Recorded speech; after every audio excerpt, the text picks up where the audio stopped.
Bonsoir et bienvenue à cette nouvelle édition de Direct. Aujourd'hui, nous allons consacrer notre rencontre à 3 projets essentiels qui sont en cours actuellement. 2 relatifs à la santé. Et quoi de plus précieux que la santé ? Le premier concernant la sollicitation ou la demande avancée par le chef de l'État concernant la couverture d'assurance maladie universelle, une demande qu'il a avancée et prononcée aux Nations Unies lors de sa visite aux Nations Unies alors qu'il a assisté à la 74e Assemblée générale. Et aussi, la deuxième initiative concerne l'initiative baptisée Vidigne. Et comme vous le savez, il y avait une autre initiative concernant l'éradication de l'hépatite C et les maladies non transmissibles.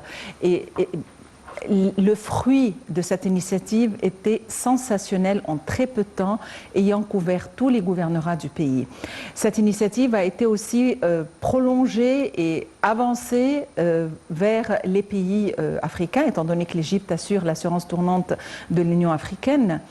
Et finalement, cette initiative a été lancée partout, va être lancée dans plusieurs pays africains, mais ils ont commencé par le Tchad. Alors donc, il y a une délégation égyptienne de plusieurs médecins et infirmières qui se sont rendus au Tchad pour commencer leur campagne.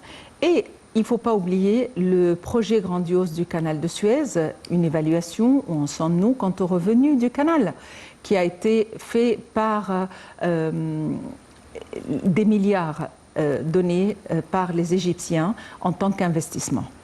Et donc, pour nous donner plus de précisions, nous avons le plaisir d'avoir avec nous ce soir Dr Hicham El-Ramli, analyste politique, mais il m'a dit « Je souhaiterais que vous mettiez comme titre à mon égard que je suis un citoyen égyptien ». Donc, Dr Hicham El-Ramli, citoyen égyptien. Bonsoir et bienvenue avec nous. Bonsoir, madame. Je ne suis pas docteur, je suis simplement Hicham El-Ramli. Très bien. Alors, vous êtes un citoyen égyptien et analyste politique en même temps. Donc, ça nous fait plaisir de vous avoir parmi nous ce soir. Et commençons tout d'abord par l'initiative présidentielle ou la demande ou les directives du chef de l'État concernant la mise en œuvre du système d'assurance maladie universelle de manière à couvrir tous les aspects techniques, humains, médicaux et financiers afin de garantir la protection d'un service de haute qualité. Nous avons plus de précisions dans ce compte rendu.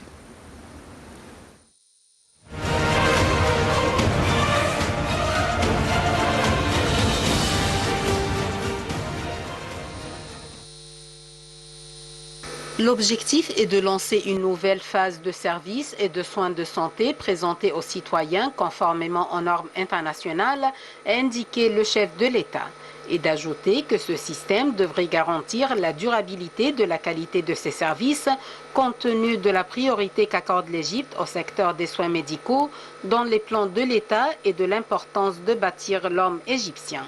El-Sisi a fait ces déclarations lors d'une réunion tenue avec le ministre de l'Enseignement supérieur et de la Recherche scientifique et la ministre de la Santé et de la Population.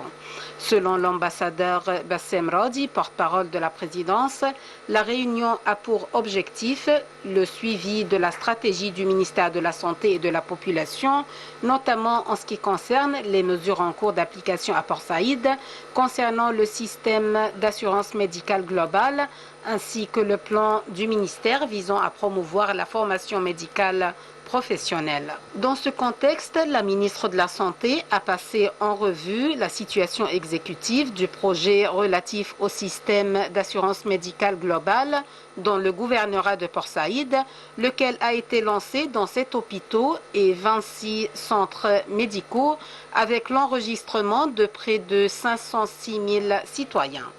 Elle a également jeté la lumière sur le lancement de ce système dans d'autres gouvernorats de la première phase, incluant Ismailia, Suez, le Sinaï du Sud, Luxor et Assouan. Quant à la stratégie du ministère de la Santé visant à promouvoir la formation médicale professionnelle, la ministre a passé en revue les principaux axes de la stratégie qui consistent à établir un partenariat entre le ministère de la Santé et les principaux organismes offrant des certifications professionnelles, notamment le Collège royal de médecine en Grande-Bretagne et l'Université Harvard.